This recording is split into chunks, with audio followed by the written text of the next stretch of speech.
Para mí es un tema que me encanta porque normalmente cuando un médico está viendo un paciente o un chico, un adolescente, que tiene un problema de epilepsia, nos enfocamos demasiado en la epilepsia.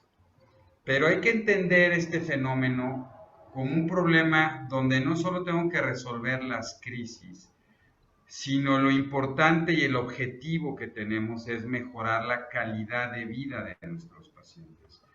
Y no solo se debe reducir a saber si pasó de 5 crisis a 3 crisis, a 2 crisis, eh, o cómo está tolerando a lo mejor el medicamento desde si no le dio irritación en el estómago, ¿no? Si ya le bajó el apetito, tiene más sueño, sino muchas de las implicaciones que podemos ver.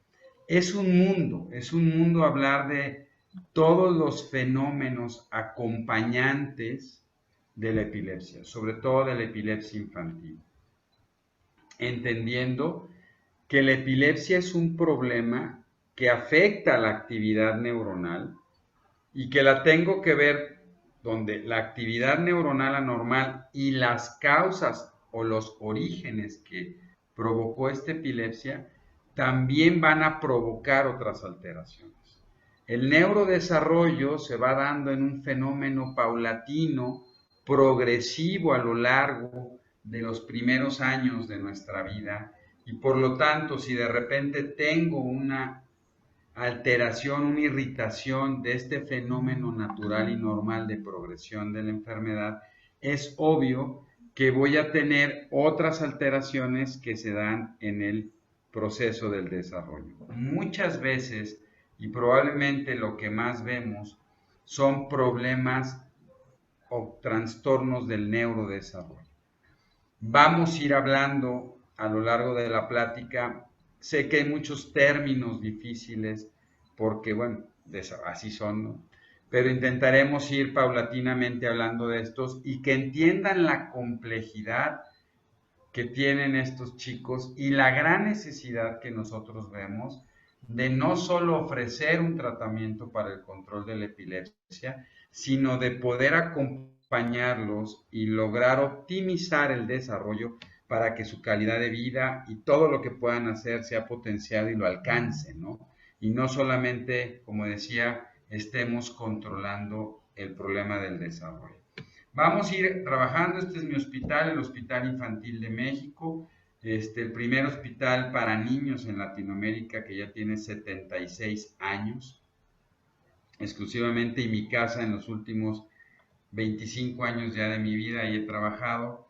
Entonces, aquí estamos. Y bueno, este es un artículo que trabajé con la doctora Reina Durón de Honduras, muy interesante, donde los retos en Latinoamérica han venido cambiando y donde afortunadamente por las vacunas, los tratamientos para las infecciones, cada vez nos hemos detenido más en observar cómo puedo potenciar la ganancia de habilidades en la población latinoamericana, en todos nuestros niños, ¿no?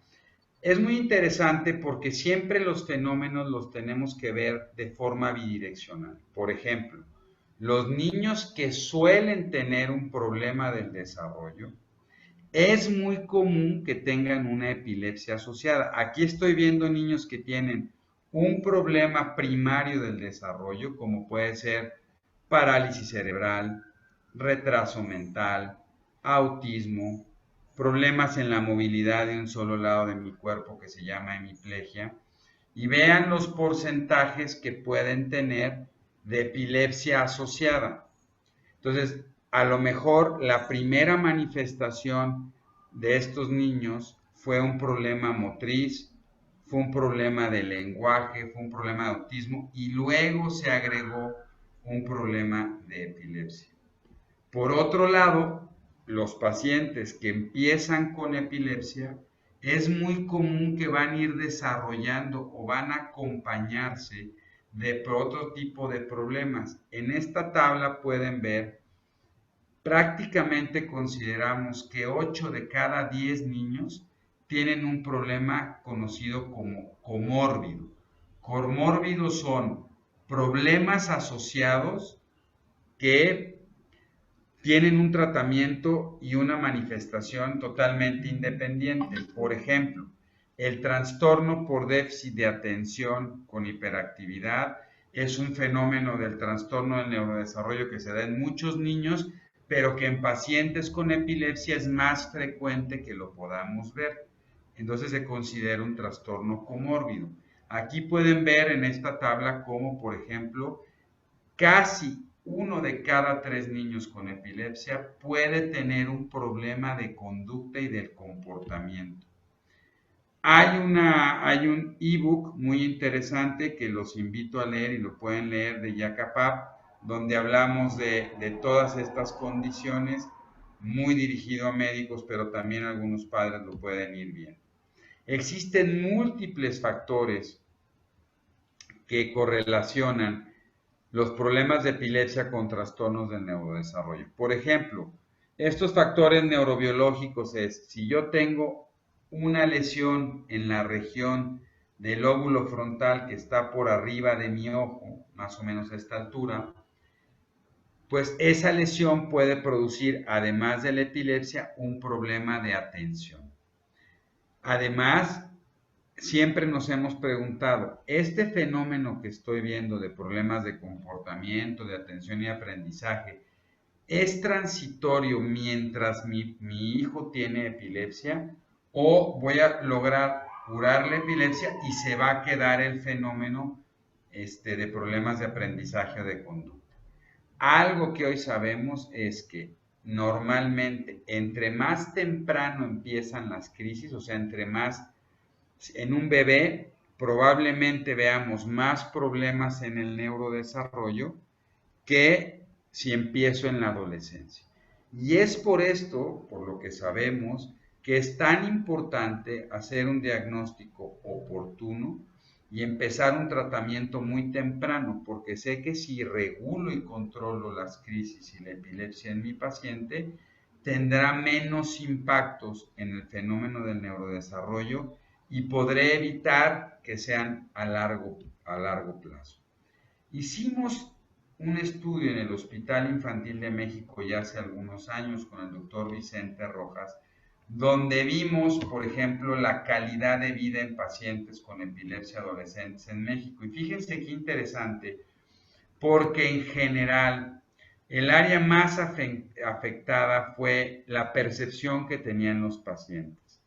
Y después de esto, las afecciones cognitivas y en un mucho menor grado las funciones emocionales. También vimos de manera muy interesante que entre más medicamentos tome un paciente para controlar su epilepsia, más efectos secundarios puede tener y esto normalmente se asocia con una menor calidad de vida. Y es súper importante porque en esta calidad de vida es muy común que tenga un impacto cognitivo en el aprendizaje que puede producir que aunque el paciente esté controlado, tenga bajas calificaciones, repruebe años escolares, rechacen sus compañeros por algunas conductas de impulsividad que tiene y lo cual puede impactar en la autoestima. También vemos que es muy frecuente, por ejemplo, en pacientes que tienen epilepsias más tempranas, que se acompañen de problemas en el desarrollo del lenguaje, con problemas de articulación del lenguaje, con problemas de expresión del lenguaje y que muchas veces son confundidas con problemas del espectro autista. Y hay que reconocer que algunos tipos de epilepsia, dependiendo la zona donde esté el foco, pueden afectar la región del lenguaje y entonces se confunde con autismo cuando en realidad es parte de esta activación anormal que tiene el paciente y que regulando con un buen tratamiento la epilepsia, afortunadamente podemos tener una resolución del problema. Y vean también de manera muy importante cómo de repente la ansiedad, la depresión, conductas muy impulsivas también se ven con mayor frecuencia en pacientes con epilepsia. problemas de aprendizaje y hay, como veíamos, la depresión y la ansiedad. Algunas se han tratado de relacionar, por ejemplo, dentro del desarrollo psicomotriz, hemos visto que tiene más que ver con factores provocados por la causa de la epilepsia que la epilepsia per se. Incluso en pacientes que suelen tener epilepsias de origen genético, como hay algunas que se conocen como la epilepsia benigna de Rolando o epilepsias de punta centrotemporales que son muy benignas, tenemos pacientes que son jugadores de fútbol que tienen esta epilepsia y pueden desarrollar su potencial motor al máximo. Esto que decíamos de trastornos del lenguaje, ¿no? Entre más temprano y sobre todo si da la epilepsia antes de que haya consolidado el lenguaje, puede retrasar la adquisición y la expresión del lenguaje. Y hay un tipo de epilepsia que se llama Landau-Kleffner, que por lo menos en México y en muchos países latinoamericanos no es frecuente observarlo, pero que se asocian con problemas de epilepsia. Hay algunos síndromes epilépticos o sobre todo los síndromes epilépticos, estos síndromes que aparecen en una edad determinada con un tipo de crisis muy característico como es el síndrome de West, donde se presentan los espasmos infantiles, sabemos que se asocian mucho a un retraso global en el desarrollo, con impactos importantes en la adquisición motora, del lenguaje e intelectual. Algunos otros, por ejemplo, el trastorno por déficit de atención o los trastornos del espectro autista se han asociado con ciertos síndromes que ahorita vamos a ver y, por ejemplo, las crisis de ausencia o las crisis benignas de Rolando se han asociado más con manifestaciones de inatención como es el trastorno por déficit de atención.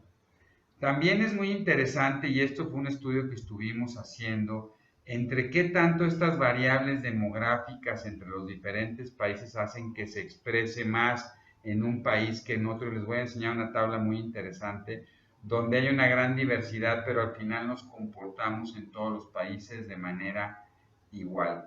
Una variable neurológica, y lo vuelvo a recalcar, normalmente en los pequeños que empiezan con crisis más tempranas, tendrán impactos más importantes en su desarrollo.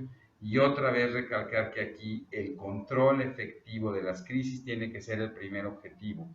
Y una vez que logre controlar las crisis, sobre eso irme a estimular los procesos del desarrollo. No necesariamente algunos tipos de crisis se relacionan con más daño que otros. Y algunos de ustedes, algunos pacientes tienen crisis focales, a otros tienen crisis de ausencia, otros tienen crisis clónicas y no pareciera haber necesariamente una correlación con esto. Lo que sí sabemos y lo vamos a ver es que hay algunos medicamentos antiepilépticos, sobre todo los medicamentos o los fármacos antiepilépticos que llamamos tradicionales o antiguos, dentro de los cuales se encuentran las benzodiazepinas como el clonazepam o el clobazam, el fenobarbital y el topiramato, que se asocian con un impacto importante sobre el desarrollo del lenguaje y de las funciones cognitivas. Y es aquí cuando tendremos que sopesar qué es más importante, si la regulación de las crisis o el estímulo del proceso de la regulación. Y un tema en Latinoamérica que es muy interesante son las variables psicosociales. Y aún seguimos teniendo un estigma súper importante donde muchos médicos le dicen al paciente, si su hijo tiene epilepsia no va a poder estudiar, no los llevan a la escuela, no los sacan a sus actividades por miedo, por temor. Y este estigma, a veces únicamente el estigma psicosocial y el límite que les ponemos los médicos y los padres, puede impactar en la forma como un paciente va a desarrollarse y puede lograr sus objetivos primarios.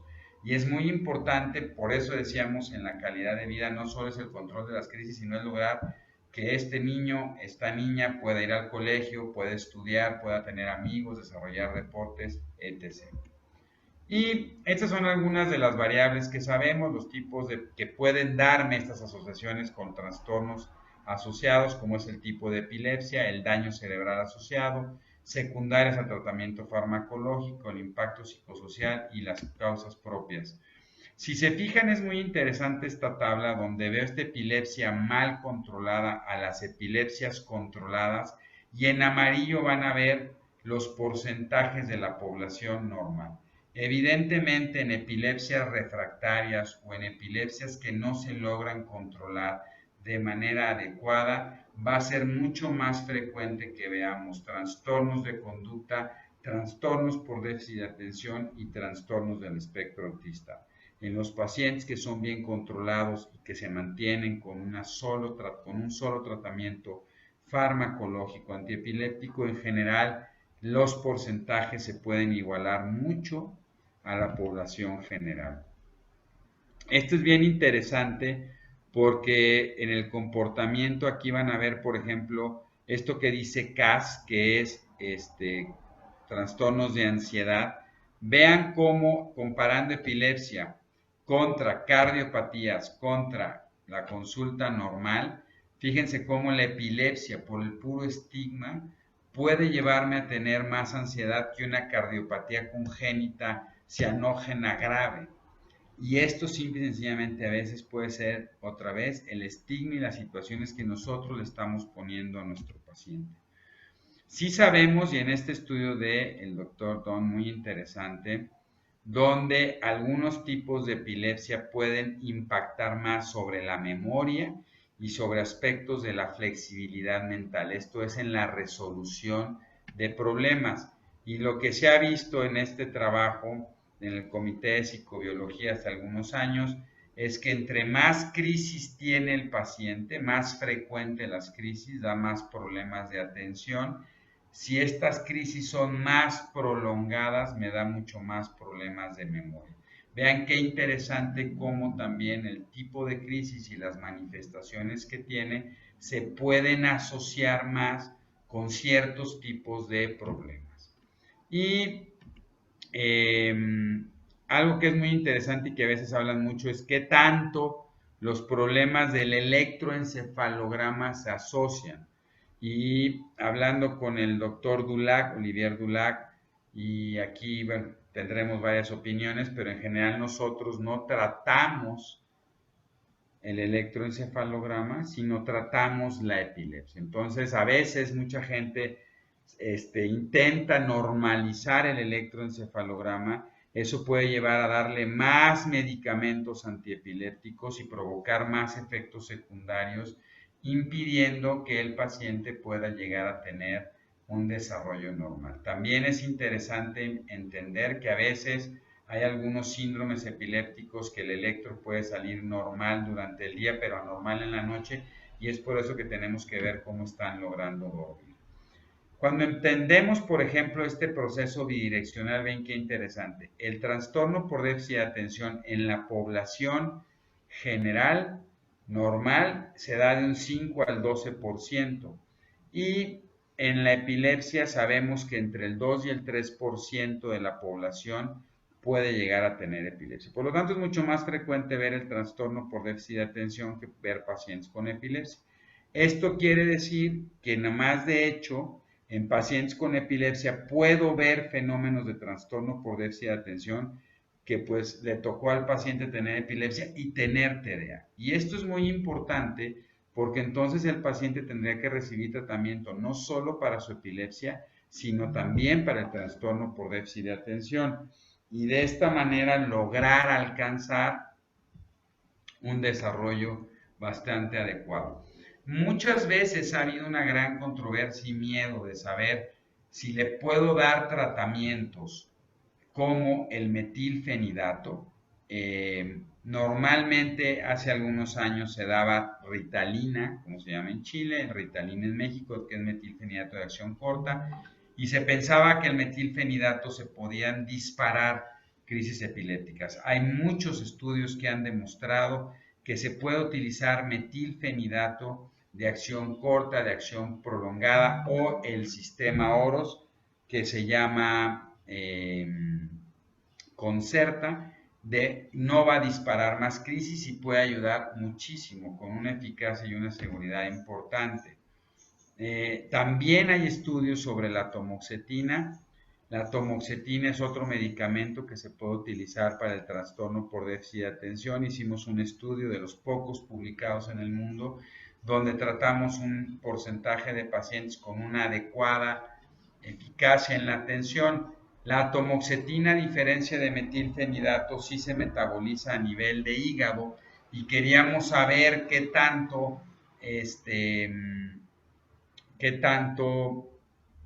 se podía interrelacionar o interactuar con medicamentos que se metabolizan también a nivel hepático y vimos que no hay una modificación de los niveles. Esto es muy importante.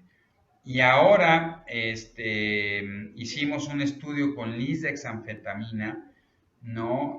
Que hay en muchos de los países latinoamericanos, lo acabamos de hacer y lo presentamos, y vimos también que tiene una seguridad y una eficacia muy importante en pacientes con epilepsia. Entonces, es muy interesante cómo observar si mi hijo tiene, además de epilepsia, un trastorno por déficit de atención y le está yendo mal en la escuela y olvida las cosas y pierde las cosas o está muy hiperactivo o está muy impulsivo, le puedo dar al mismo tiempo un tratamiento para el trastorno por déficit de atención y puede ayudar muchísimo a que mi hijo mejore en el rendimiento académico, que mejore en las relaciones sociales y voy a tener una seguridad y no se van a mezclar ni se van a modificar las dosis de mis antiepilépticos ni tendrá más crisis epilépticas. También hicimos un estudio muy interesante hace algunos años donde incluso la suplementación de ácidos grasos omega 3 a dosis elevadas por arriba de 1 gramo. Yo sé que en Chile el consumo de alimentos del mar es muy alto, son deliciosos, a excepción de los erizos, tengo que decir, que es de las pocas cosas que nunca, o sea, no pude probar los erizos, pero fuera de eso tiene una comida exquisita y de todas maneras la suplementación con ácidos grasos puede ser suficiente para mejorar los fenómenos atencionales, incluso en pacientes con epilepsia refractaria. Solamente vale la pena recordar que la suplementación con ácidos grasos por arriba de 1 gramo al día empieza a observarse la mejoría en los fenómenos atencionales después de las primeras 8 semanas de administración y el pico para ver esta mejoría se alcanza en la semana número 12. Los impactos psicosociales de la epilepsia son muy importantes, son múltiples. Aquí podemos ver, por ejemplo, que los bajos niveles socioeconómicos, el bajo nivel de aceptación, la negación de los pacientes con epilepsia generan estigmas sociales y generan a veces baja autoestima. Y esto lo hemos platicado muchísimo con todos los amigos latinoamericanos, cómo tenemos que tener y tenemos que trabajar muchísimo sobre la aceptación de mi hijo. Tiene epilepsia, un gran porcentaje se va a controlar con un solo medicamento y tengo que impulsarlo. Por ejemplo, hay muchas situaciones donde nos dicen es que cuando mi hijo tiene epilepsia, pues resulta que no puede hacer deporte, no puede comer muchísimas cosas, no se puede exponer ni al sol porque el sol calienta la cabeza y le va a producir una crisis.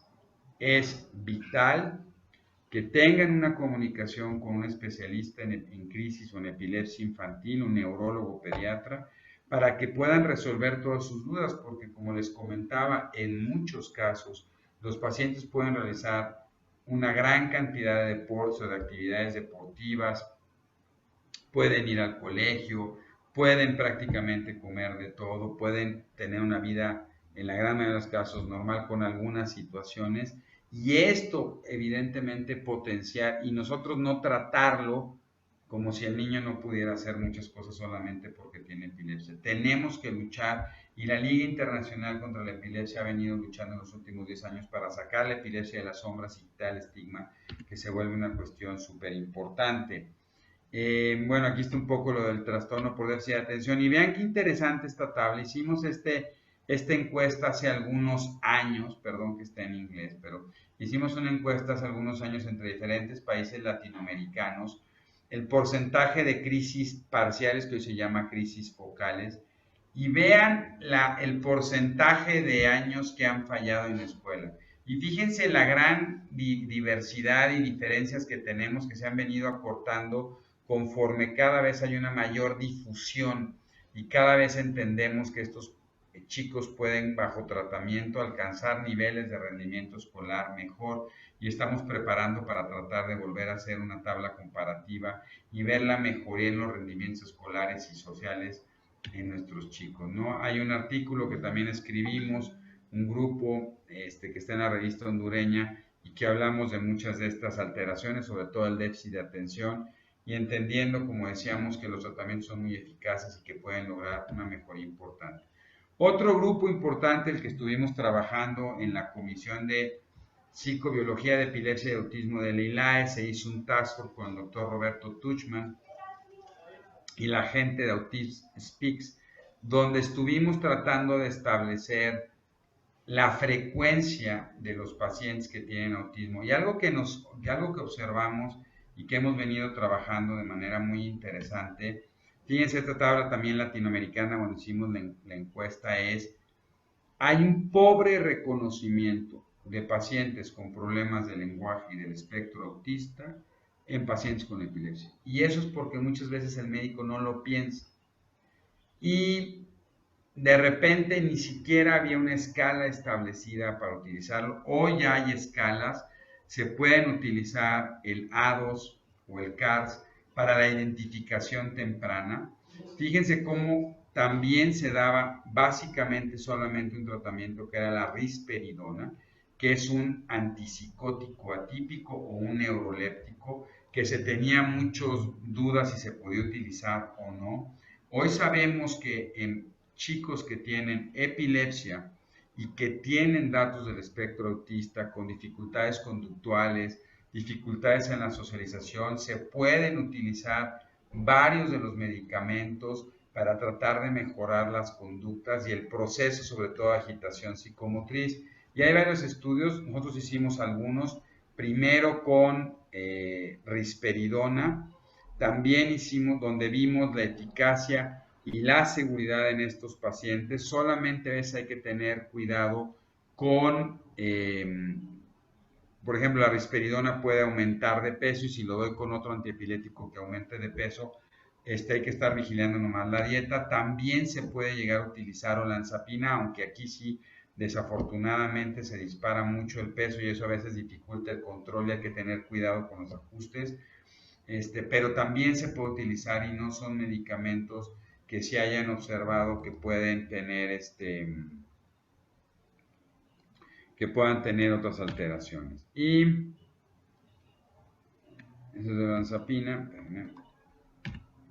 Y bueno, el tratamiento, ahora, los antiepilépticos per se dan efectos secundarios, sí. Básicamente lo que tratamos de evidenciar es los efectos cognitivos y de conducta, que son de los problemas que a veces vemos más severos, y de somnolencia, que es algo que les preocupa mucho a los papás. Y aquí hacemos una diferencia depende donde funcionan los antiepilépticos. Hay algunos antiepilépticos que funcionan sobre un sistema que se llama el sistema GABA, que es el sistema de apagado o que inhibe, por ejemplo, como el fenobarbital o el valproato, que pueden generar más sedación y que pueden llegar a generar problemas de somnolencia y problemas bajando un poco la velocidad de procesamiento. Por otro lado, algunos de los medicamentos que ayudan a esta sustancia que es la glutamina, que se llaman antiglutaminérgicos, pueden activar y favorecer procesos de atención, pero también me pueden agitar mucho más a mi paciente. Aquí vemos una tabla muy interesante donde vemos que probablemente los efectos secundarios que más se reportan y se asocian con el tratamiento farmacológico es problemas de memoria, de concentración, de atención y de lentecimiento. Esto también pasa muchas veces al inicio del tratamiento farmacológico y a veces no lo explicamos y el papá le empieza a dar el tratamiento y dice, oiga, mi hijo está muy dormido, está muy enlentecido, se le han olvidado algunas palabras. Habrá que entender que en muchas de las ocasiones, por eso empezamos con dosis bajas y vamos titulando paulatinamente para intentar favorecer la tolerancia al medicamento y no ver estos efectos secundarios en nuestros chicos, y también entender que este fenómeno de tolerancia en la gran mayoría de los medicamentos es transitorio y pasajero y que a veces puede durar algunas semanas. Entonces, si doy un tratamiento y mejoro las crisis y está un poco somnoliento o muy inatento, a veces esperamos algunas semanas para ver si logran tolerar el tratamiento y con esto tener una mejoría en la atención. Perdón también esta diapositiva en inglés, las próximas dos, pero aquí es muy importante porque lo que queremos definir es los antiepilépticos antiguos, los que han demostrado y se han asociado con problemas cognitivos a largo plazo, y sobre la atención es el fenobarbital, la fenitoína y las benzodiazepinas. Y de los nuevos antiepilépticos, los que ya tienen cierto grado o nivel de búsqueda que se ha visto que pueden ayudar a mejorar los procesos de atención y de memoria, es el levetiracetam, la lamotrigina, y empieza a haber estudios muy interesantes sobre la lacosamida, donde no solo ayudan al control de crisis, sino también pueden favorecer procesos de atención. Y esta es una tabla que nosotros propusimos y que la hemos venido manejando, donde tratamos de decir, si yo, lo más importante al inicio es tratar de tener mi epilepsia controlada, porque de nada me sirve no tener efectos secundarios si las crisis, si sigue teniendo el paciente muchas crisis repetitivas o crisis prolongadas, y como vimos en una diapositiva anterior, si las crisis se están dando de manera frecuente o prolongada, van a tener problemas de atención, van a tener problemas de conducta, van a tener problemas emocionales. Entonces, primero tenemos que llegar a un control de la crisis. Y en general lo que nuestra experiencia ha visto es, si tiene una lesión fuerte asociada para estos problemas de conducta, en general la utilización de antipsicóticos atípicos o también de neurolépticos puede ayudar muchísimo a la regulación.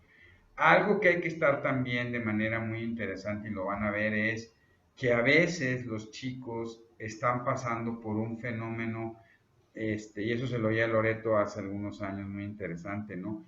A veces están bien controlados de sus crisis y a pesar de eso no mejoran, y es porque pueden tener un fenómeno de ansiedad y depresión que incluso perpetúan las crisis. Y el tratamiento con medicamentos para la ansiedad como el escitalopram o la sertralina pueden ayudar muchísimo a controlar las crisis, a controlar y mantener y regular perfectamente a regular el estado emocional y que el chico mejore muchísimo en el proceso. Y si tengo TD de epilepsia, como decíamos, la utilización de metilfenidato. Entonces, hay que reconocer los factores de riesgo, hay que tener un control temprano de las crisis, tenemos que estar monitoreando de manera muy continua los aspectos del neurodesarrollo.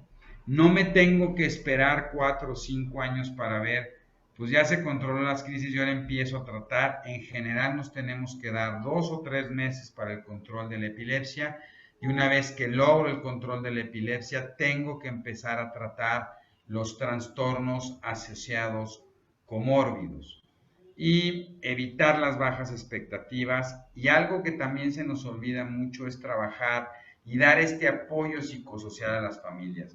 Algo de lo que nosotros nos hemos dado cuenta es que a veces los médicos no informamos, no hacemos un seguimiento puntual. En general, muchos pacientes no se les hace, por ejemplo, evaluaciones del neurodesarrollo iniciando la epilepsia, y de repente 3 o 4 años después me doy cuenta que el chico va teniendo muchas dificultades en el aprendizaje y pudimos haberlas prevenido y pudimos haberlas trabajado mucho antes. Entonces es súper importante que lo podamos hacer. Y bueno, esta es una plática un poco para dar este proceso. Aquí hay una pregunta interesante que es donde se ubica el Sabril. El Sabril, el nombre genérico es vigabatrina. La vigabatrina básicamente se utiliza para los espasmos infantiles o el síndrome que se encuentra en el síndrome de West. Y es muy interesante porque este síndrome de West, a veces la vigabatrina puede ayudar, sobre todo en pacientes con esclerosis tuberosa, a regular muchísimo las crisis. Y hoy, dentro de todos los procesos y tratamientos existentes, hemos mejorado y hemos cambiado la historia natural de la enfermedad. Antes había mucho miedo con los impactos como efectos secundarios que podía provocar el Sabrit sobre la vista, pero hoy sabemos que son transitorios y son recuperables. También hay algunas otras preguntas que no sé si me permiten, Flor Ángel, irlas Hola. contestando, Antonia. Aquí Eh, dice, Han llegado varias preguntas. aquí las tengo, las puedo ir contestando. Ah, sí, no hay ningún problema, las puedo ir contestando. Aquí dice, ¿un mal tratamiento de una epilepsia refractaria puede provocar autismo? No. Los tratamientos farmacológicos no provocan autismo. Hay algunos síndromes epilépticos que tienen un gen que provoca la epilepsia y el autismo. Y entonces van muy de la mano. ¿El autismo provoca epilepsia? Sí, sabemos que en pacientes dentro del espectro autista hay un mayor porcentaje de epilepsia, pero no es característico. Algo que sí se ha visto en pacientes dentro del espectro autista es que tienen más anormalidades epileptiformes en el electroencefalograma. Y esto fue muy interesante porque en los años 80 pensábamos que habíamos encontrado el tratamiento del autismo, se empezó a dar tratamiento con antiepilépticos y no vimos una respuesta favorable. Entonces, aunque tienen más actividad epileptiforme, no necesariamente es una epilepsia y no necesariamente responden de manera adecuada al tratamiento antiepiléptico. Otra persona me dice, mi hijo inició su epilepsia la semana de nacido y esa misma edad comenzó a tomar levetiracetam, al año y medio se le detectó trastorno generalizado globalizado al desarrollo, hoy ya tiene diagnóstico de espectro autista. No, otra vez, habrá que revisar bien el diagnóstico del espectro autista, el levetiracetam no lo provoca ni la epilepsia provoca el autismo. Es una comorbilidad más frecuente porque varios de los genes que producen epilepsia producen también autismo. Son fenómenos bidireccionales que se dan. Y hay que trabajarlo controlando la epilepsia y empezando a trabajar desde muy temprano sobre el espectro autista.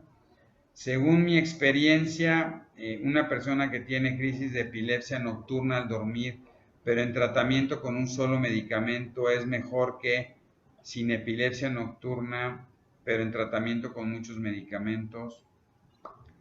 No entiendo muy bien, pero bueno, otra vez, lo más importante es controlar la epilepsia, sea con uno, sea con varios medicamentos, ¿no? Y hay que tratar de encontrar el mejor medicamento para regular esto. Chile está visible en Latinoamérica con respecto a los estudios sobre la epilepsia. Veo que las tablas de su presentación no aparecemos. Ah, bueno, eso fue porque hice las tablas hace ya como 10 años y ahora lo voy a repetir. No, en realidad yo les puedo decir que Chile tiene un excelente grupo de trabajo sobre la epilepsia y han sido uno de los pilares más importantes en la Comisión de Epilepsia. Y yo espero que en la próxima tabla ya los podamos tener, ¿no? Ponemos a disposición a la clínica para poder hacer sus estudios con nuestros No, pacientes. hay que hacer esta prevalencia ahí con la doctora Ríos. ¿Existe Tenemos, evidencia de la relación entre doctor, epilepsia? tenemos una mano levantada, así que le voy a dar la palabra a Rodrigo para Sí. que, a ver, mira, Rodrigo tiene una versión más antigua de Zoom, así que lo vamos a hacer panelista. Rodrigo va a ser panelista por esto, por tu pregunta. A ver si ahora puedes activar tu micrófono, Rodrigo. Por mientras, le voy a dar la Si palabra a existe Alicia. evidencia entre relación entre epilepsia y TDA, Alicia también sí. tenía la mano levantada, así que le di la palabra. Ok. Puedes activar tu micrófono, Alicia. Elisa también es parte de nuestra fundación, así que... No, Rodrigo, bienvenido. ahí está. Ahí está. No sé si tiene micrófono, Rodrigo, creo que no. No. No. Aquí hay una pregunta muy interesante. ¿La epilepsia se puede operar? Sí, y mañana los invitamos. Voy a aprovechar Sí. nuestra página. Se llama Cerebros en Desarrollo Todo Junto y en el Facebook nos pueden buscar como Cerebros en Desarrollo. Y mañana tenemos una plática latinoamericana donde vamos a hablar sobre cirugía de epilepsia. Los invitamos a todos para que puedan estar con nosotros. Pero la epilepsia, algunos casos de epilepsia sí se pueden operar. El WES controlado a tiempo se puede evitar problemas a futuro, depende mucho de la causa, pero evidentemente entre más pronto controla la epilepsia, y esto lo hemos venido viendo en los últimos años, hemos cambiado la historia natural del síndrome de West y hemos mejorado mucho los fenómenos del desarrollo. Yo tengo hoy pacientes con síndrome de West que van a la escuela y que con soportes les está yendo a una escuela regular y van bastante bien. ¿Desde qué edad Doctor, se pueden? Alicia parece que activó su micrófono, cuéntanos.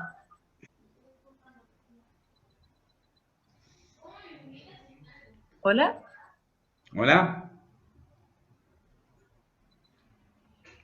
Estamos con problemas con los micrófonos, parece. Ok. Pero Sofía, Voy, sigo, Sofía ¿desde qué edad también se pueden tomar?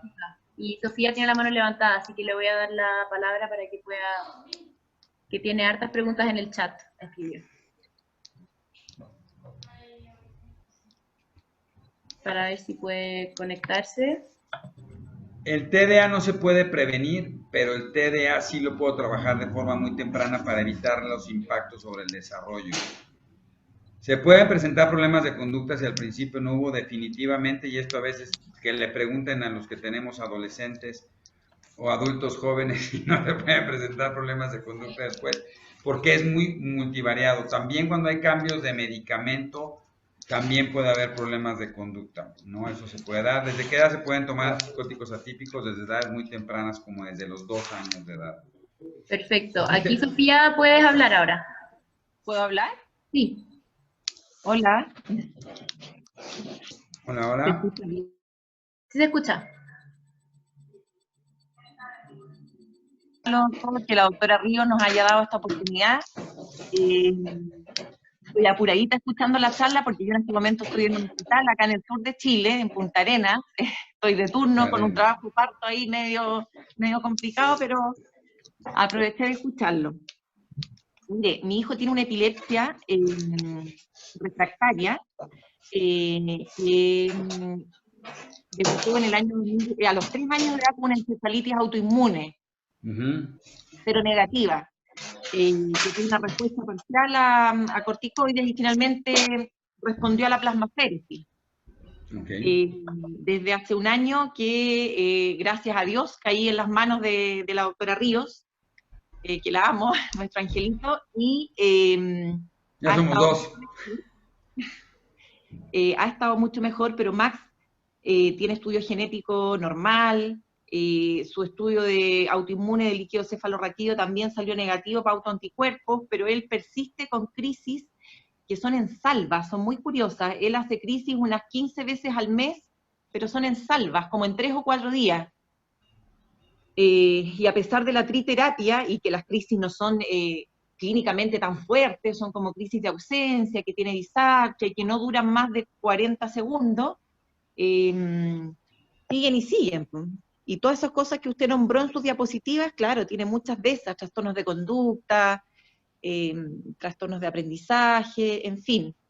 Pero es una epilepsia ahí que nos tiene un poco, no sé cuál será la palabra idónea, así como, es como curiosa que sea en salvas, 3 o 4 días que se repiten 5 o 6 veces seguidas, perdón, 3 o 4 días al mes, que se repiten solo crisis en salvas. El día 1 tiene 2, el día 3, 4, el día 4, 5, y después bajan. Es como una curva de Gauss, suben y bajan. Muy curioso. Entonces dije, a lo mejor el doctor le ha tocado ver algún caso parecido, en que un paciente epiléptico no responde, bueno, ha tenido varias drogas distintas, y sigue presentando estas crisis en salva, curiosamente sin deterioro de las capacidades que ya tiene. no hay un deterioro neurológico. Él sigue hablando lo que antes hablaba, sigue caminando, sigue corriendo, tiene retraso, pero no se ha deteriorado, a pesar de que tiene crisis todos los meses, desde hace 1 año y medio. Sí, bueno, habrá que hablarlo con Lore, ¿no? Y compartir el caso, pero sí hemos visto algunos pacientes, sobre todo con cefalitis autoinmunes, no necesariamente anti-NMDA. Hay varios tipos de encefalitis autoinmunes que de repente presentan esta cronología de crisis o esta temporalidad de las crisis, y la verdad tenemos por ahí un par de casos que sí detectamos a través de algunos anticuerpos que fue una encefalitis autoinmune no anti-NMDA y que respondieron muy bien ante el uso de anticuerpos monoclonales que se llama rituximab.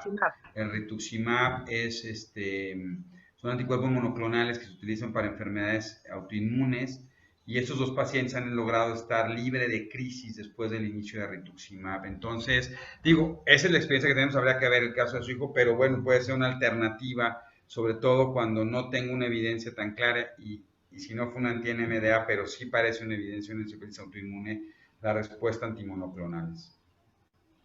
Gracias, doctor. No, para servir. Perfecto, tenemos hartas manos levantadas, así que voy a ir dándoles la palabra. Alicia creo que había logrado activar su micrófono, que estaba de antes, así que puede activarlo si quiere.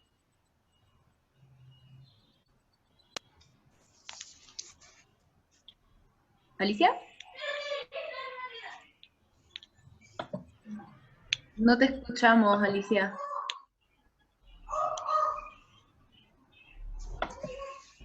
Bueno, avanzamos con Ivonne. Puede activar su micrófono ahora. ¿Aló, me escuchan? Sí. Sí. Sí.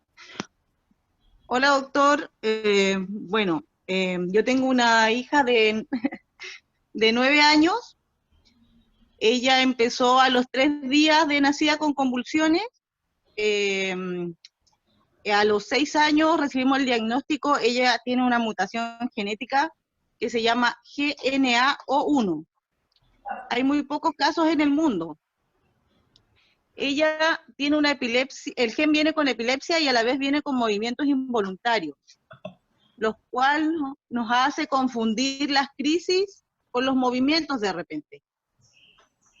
Entonces, el problema que tenemos es que ella de repente entra en estos procesos, como que convulsiona así, tiene ciertos días, empieza a convulsionar, empieza a poco, al segundo día convulsiona más, al tercer día más crisis, pero también son así como en salva, como que son ciertos días y de ahí le pasa. Lo que yo me he podido dar cuenta que son generalmente emocionales, y muchas veces también tengo con el tema de la luna llena, me he dado cuenta que luna llena como que se desatan más las crisis, no sé si tendrá algo específico eso. Y lo otro es que los medicamentos me la sedan demasiado, me bajan todo el sistema respiratorio. Por ejemplo, ella ahora le subimos la dosis del Valcote y está súper sedada, entonces se nota el tiro porque no puede toser bien, y ahí entro en problemas porque no sé cómo manejarlo. Bueno, son muchas preguntas. Digo, no sé y leí ahí, la verdad es que desconozco el gen, entonces desde ese punto de vista me voy a poner a revisarlo. Lo que a veces hacemos, y sí es muy importante, cuando tenemos duda de si las manifestaciones que estoy viendo tienen que ver con si son crisis epilépticas o movimientos asociados, se puede hacer un video electroencefalograma, monitorizo al paciente de manera prolongada durante 24 y 48 horas cuando se están dando esas salvas. Eso puede ayudar mucho a diferenciar si son movimientos anormales, si son crisis epilépticas, el tipo de descarga que está teniendo, y de esa manera tratar de ver y estudiar los tratamientos farmacológicos y también ver si son susceptibles, sobre todo cuando estoy provocando mucha somnolencia, de modificar tratamientos por medicamentos más nobles, sobre todo si no logro controlar. A veces en epilepsias muy refractarias, donde no podemos lograr controlar y llegar a cero de crisis, que es lo que uno siempre quiere, sí podemos tratar de hacer un equilibrio entre dar tratamientos que la tengan en las mejores condiciones en su calidad de vida, sin que esté tan somnolienta. Si es una realidad, y bueno, hay toda una discusión entre si la luna llena favorece o no favorece las crisis, pero evidentemente sabemos que los cambios del magnetismo lunar favorecen las crisis, y hay muchísima gente en el mundo que ha hablado de esto y que se presenta en este tiempo, se disparan las crisis 2, 3 veces y se reactivan, ¿no? Ahora, de todas maneras, siempre vamos buscando que el tratamiento farmacológico, sea la luna, sea la dieta, o sea lo que sea, no provoque más crisis, ¿no? Pero bueno, prometo buscar el síndrome y ver qué puedo aportar con todo gusto. Muchas gracias, doctor. No, para Agradecida. servirle. Perfecto, ahora vamos con Jimena, que tiene la mano levantada también.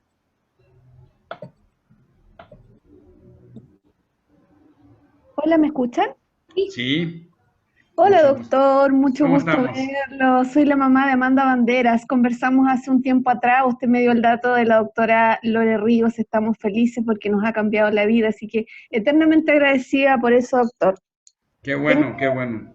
Sí, estamos bien, vamos bien, pero tengo una pregunta relacionada con la calidad de vida.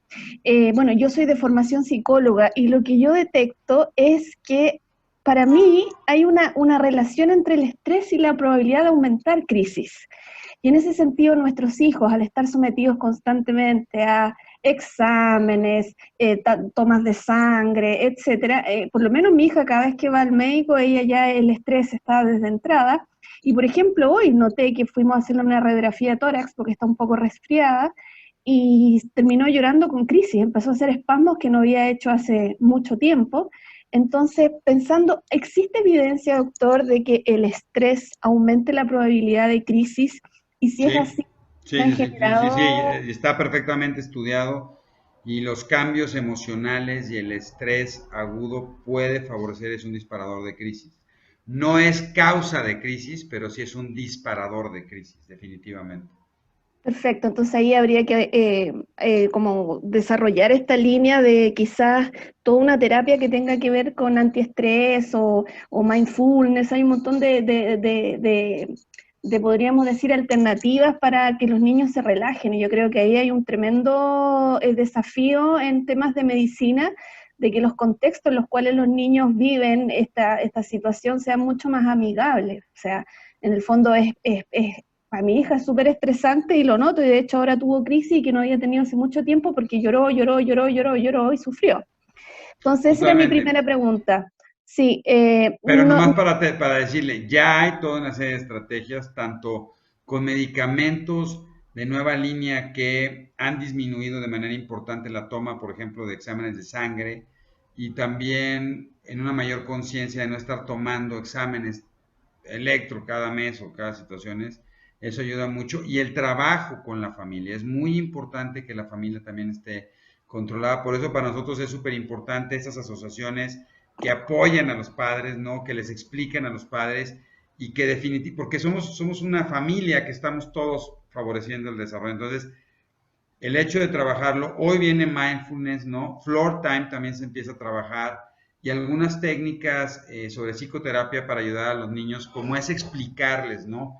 Incluso, por ejemplo, en Cerebros en Desarrollo estamos desarrollando videos para niños, para explicarles qué es la resonancia, qué es una radiografía para niños más grandes, y que ellos se puedan ir familiarizando, y también hacer, por ejemplo, estamos trabajando sobre un libro de trabajo para niños donde puedan ellos expresarlo. O sea, sí hay ya muchas herramientas y técnicas que se han venido trabajando, menos para bebés, pero sí hay ya hay toda una serie de líneas trabajando sobre eso.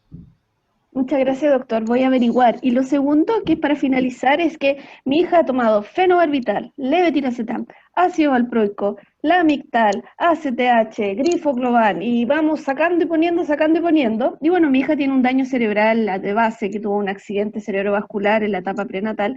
Entonces, mi pregunta es, una vez que uno va finalizando estos tratamientos medicamentosos y pasando a otros, eh, estos efectos secundarios debiesen parar y desaparecer, porque en el fondo uno lee todos los efectos secundarios y son tantas cosas en términos de retraso del desarrollo, etcétera. Entonces yo no sé si mi hija ahora tiene un retraso global del desarrollo por su lesión cerebral de base o producto de que ella tiene un año de vida y en este año ha estado pero tapada de medicamentos, algunos sedantes, otros estimulantes, etcétera. Entonces como en el fondo saber qué es primero, el huevo o la gallina, o sea, ¿qué es? No, ¿Es la pero lesión? aquí sí le puedo decir que los efectos secundarios cognitivos y sobre el desarrollo de los antiepilépticos son transitorios, Ah, no perfecto. son permanentes. Entonces, sí pueden provocar un cierto desfase al inicio del desarrollo, pero no van a dejar una secuela permanente sobre el desarrollo de su hija, ¿no?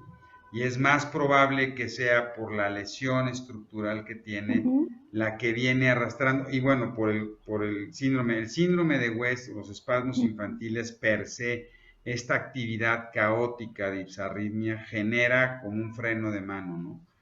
Sí, de todas Entonces, maneras. que es interesante y empezando a resolver las crisis, uno empieza a ver la mejoría en el desarrollo, ¿no? Entonces, lo que hay que esperar es a que se vayan los efectos secundarios transitorios que se obtuvieron por algunos de los medicamentos. Perfecto. El West está bien controlado con la doctora, así que muy agradecida, doctor. Muchas No, que gracias. gusto saludarla, señora, me da mucho gusto. Gracias. A usted. Podemos ahora ir avanzando con algunas preguntas escritas también.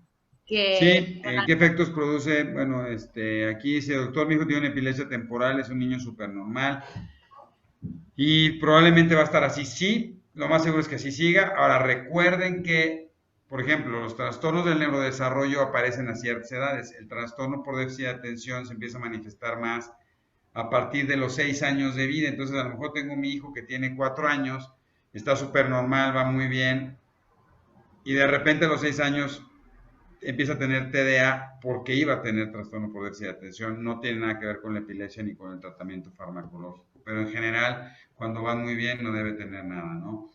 El implante de estimulación del nervio vago es mejor que tratarlo con medicación, dependiendo del tipo de crisis, evidentemente.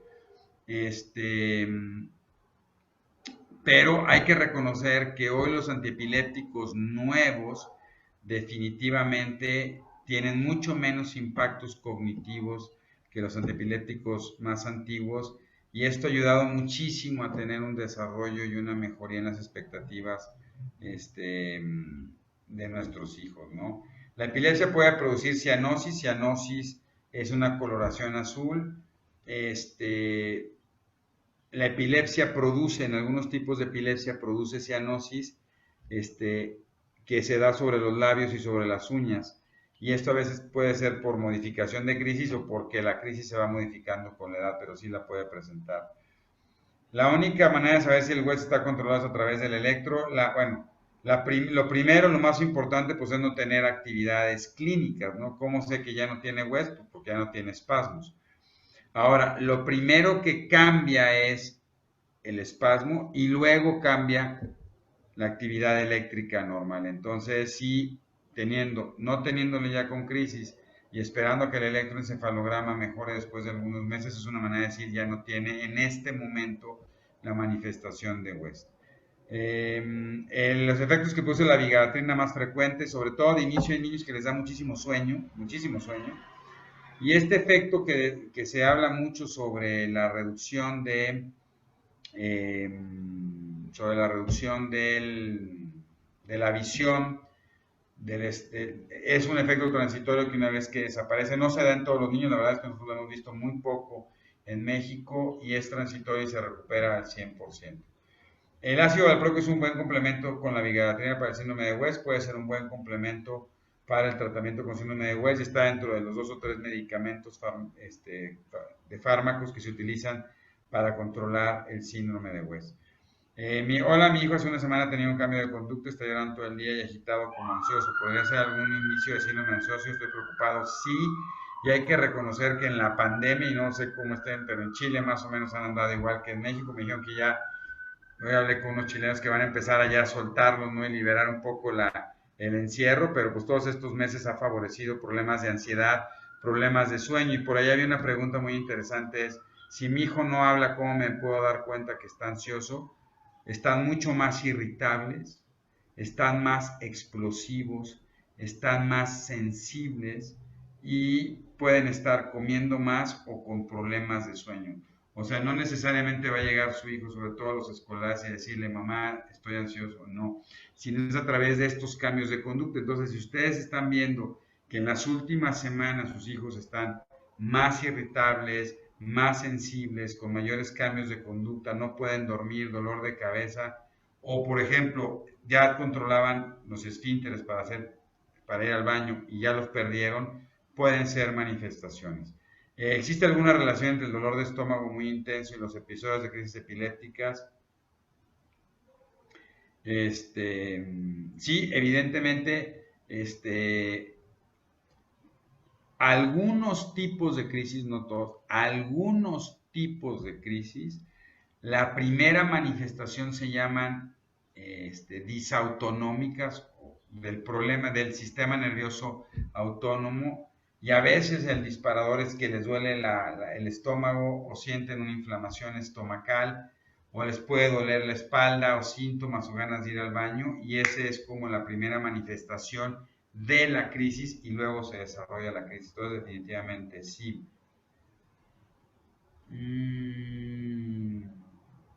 Paula hizo una pregunta hace un rato y ha escrito por el chat. Estaba por ahí, la puede leer. Entre las preguntas, nuestra hija tuvo síndrome de West a los 4 meses y medio.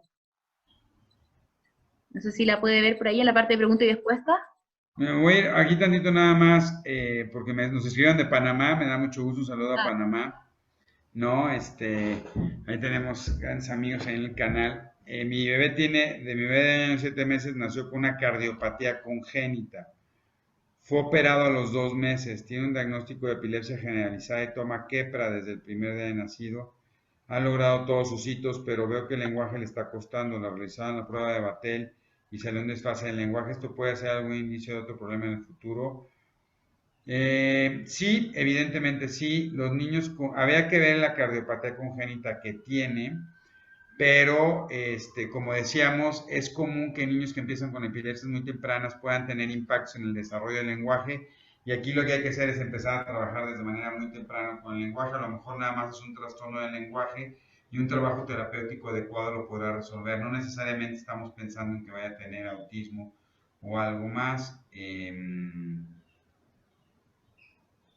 Aquí dice, mi hija tiene una epilepsia refractaria controlada, le hicieron un holter y todo bien, pero hace un tiempo empieza a tener un tic en el hombro. ¿Será alguna secuela de la epilepsia? No, no son secuelas de la epilepsia, pueden ser trastornos comórbidos como trastornos del movimiento, y es importante revisarla para ver si es otra vez las crisis o es un tic que se ha asociado a esto, ¿no? Lo que decíamos de la ansiedad, ¿dónde están? aquí yo la Sí. puedo leer, de Paula Villar, que dice, Pablo Villano, esta hija tuvo síndrome de West a los 4 meses y medio, tuvo tratamiento de ACTH exitoso, no es de origen genético ni metabólico, hoy tiene 3 años y medio, epilepsia controlada, se ve como una niña normal, un poquito más lenta en todo, pero se podrá considerar que es un caso idiopático y podrá tener un desarrollo más o menos normal. Sus electros tienen patrón hoy de una epilepsia benigna de la infancia, gracias. Evidentemente sí, como comentábamos, afortunadamente hemos logrado modificar la historia natural del síndrome de West. A veces, algo que sí es interesante es que cuando tomo resonancias magnéticas de cráneo muy tempranas, como el cerebro está en un fenómeno de desarrollo, puedo no ver algunos tipos de malformaciones cerebrales que produjeron el West y que producen West que se controlan muy bien y luego tienen un desarrollo bastante exitoso. Entonces, si no tengo todavía una causa bien específica, valdría la pena repetir la resonancia magnética. En general los West idiopáticos no existen o son rarísimos. Los West genéticos en general también son raros y se dan en hombres. Entonces, si es una niña y no tiene un problema metabólico ni genético, yo volvería a buscar sobre la resonancia magnética, sobre todo para ver un poco el fenómeno a largo plazo. Si todo está muy bien, es muy factible que su hija puede tener y tiene un muy buen pronóstico. Yo tengo pacientes con síndrome de West que tratamos hace algunos 10 o 12 años y hoy están bastante bien yendo al colegio, ¿no? El diazepam causa un efecto adverso como agresividad, definitivamente sí puede producir agresividad. Todos los medicamentos antiepilépticos, cuando se ponen de forma aguda, pueden favorecer un fenómeno de agresividad. Doctor, es que yo le quiero preguntar cómo está de tiempo porque tenemos muchas preguntas y varias manos 5 levantadas. 5 minutos más para seguir contestando y me despido de ustedes. Ok, vamos a ver, Grecia Sandoval, le voy a dar Aquí bien importante, doctor, ¿qué efectos secundarios producen a nivel renal hepático los anticonvulsivantes? ¿Cómo puedo saber si hay daño? Es una pregunta muy interesante porque los antiepilépticos nuevos, los de nueva generación, la gran mayoría ya no se metabolizan en hígado y en riñón y afortunadamente ha sido una gran aportación, ¿no? Y los antiguos, la manera de estarlo vigilando a través de exámenes de sangre y de orina que se tienen que ir tomando dependiendo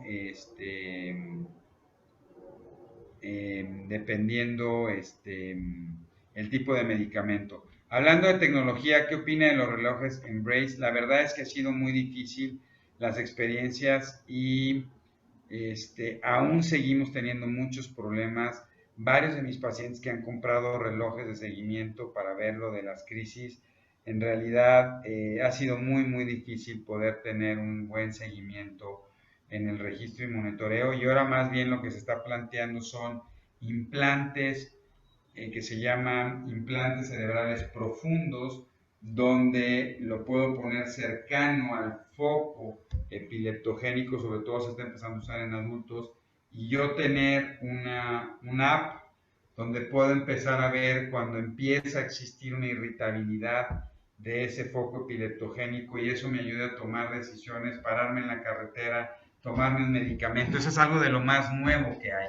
Se llaman implantes profundos con nanomedicina, son unos microchips que se van a poner y entonces yo voy a poder, les digo, a través de una app ir monitoreando y ir incluso adelantándome para hacer medidas, pero de lo que hoy contamos todavía en general no hay nada que nos ayude mucho en esto. Doctor, le voy a dar la palabra a Grecia, que tenía hartas preguntas, además ella nos envió un par de preguntas por correo. Así que, perfecto. Muy matea, como decimos. Buenas tardes. Buenas tardes. Hola. Les saludo de aquí de México, de Sinaloa. Buenas tardes, doctor. ¿Cómo está? Buenas tardes. ¿De qué parte de Sinaloa? Del Fuerte. El Fuerte, Sinaloa. Ok. Quería preguntarle, he sabido y he escuchado también que algunas epilepsias infantiles desaparecen con la edad. Definitivo. De hecho, en el caso de mi familia, mi papá tuvo un tipo de epilepsia infantil y desapareció, pero mi hijo tiene trastorno del espectro autista, entonces quiero saber si eso podría ser posible en su caso.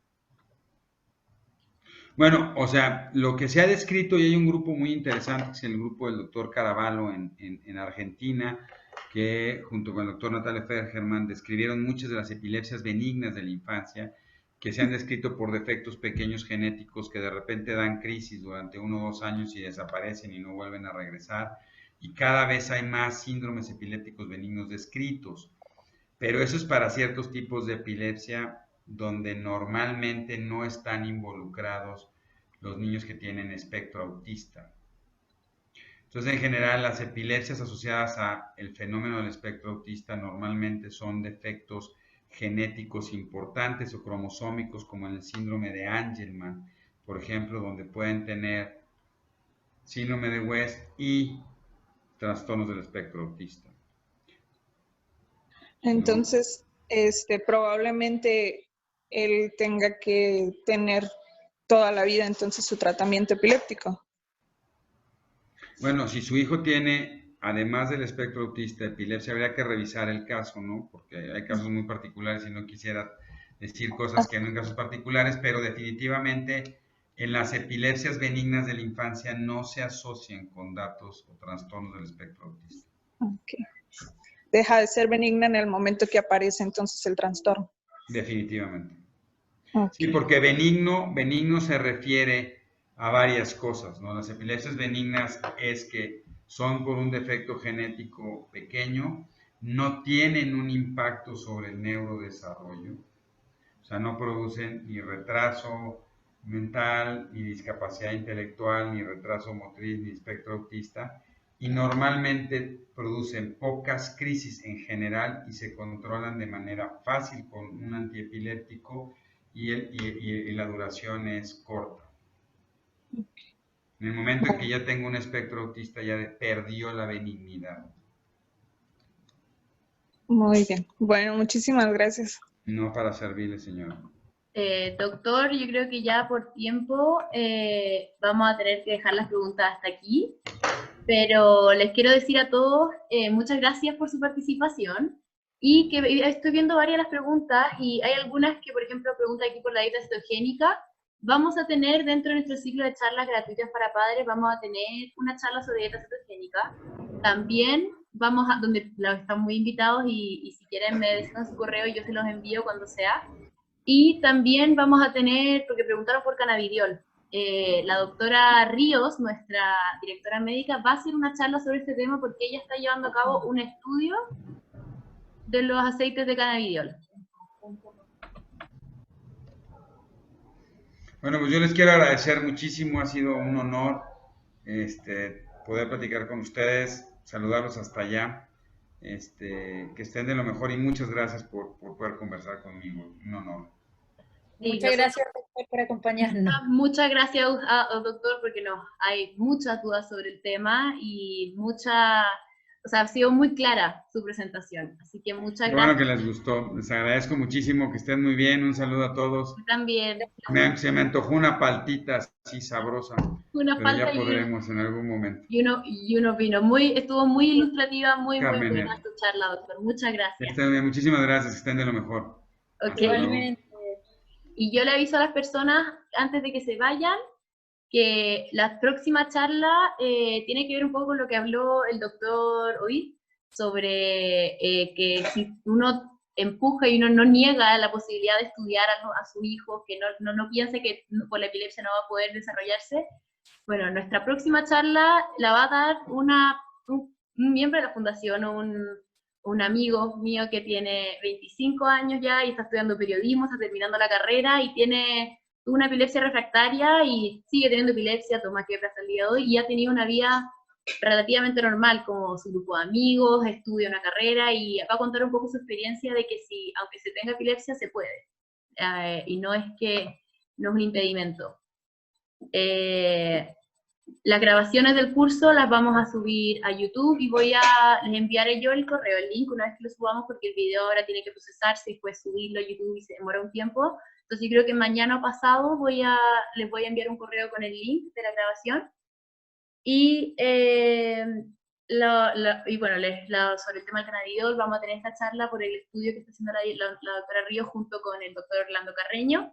Están haciendo un estudio sobre el cannabidiol y ver como el efecto que tiene. Entonces, los que estén interesados en ese tema también van a poder saberlo. Dieta cetogénica, cannabidiol y varios temas más están incluidos en nuestro ciclo de charlas, así que están todos muy invitados.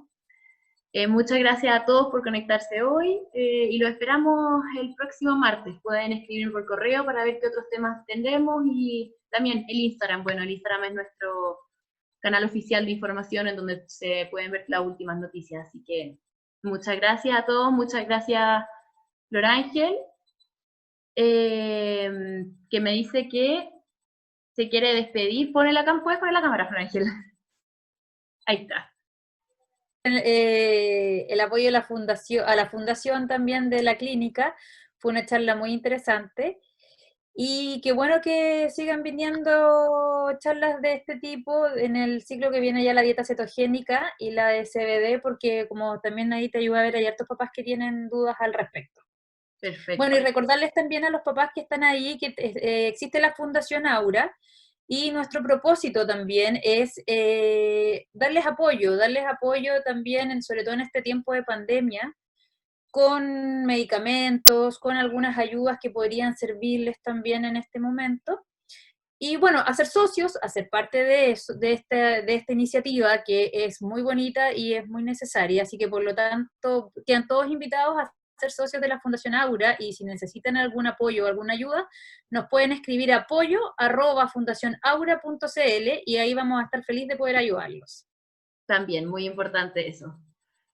Así que muchas gracias a todos y buenas noches, hora de comida ya, así que nos vemos el próximo martes y yo les enviaré un link con la charla grabada.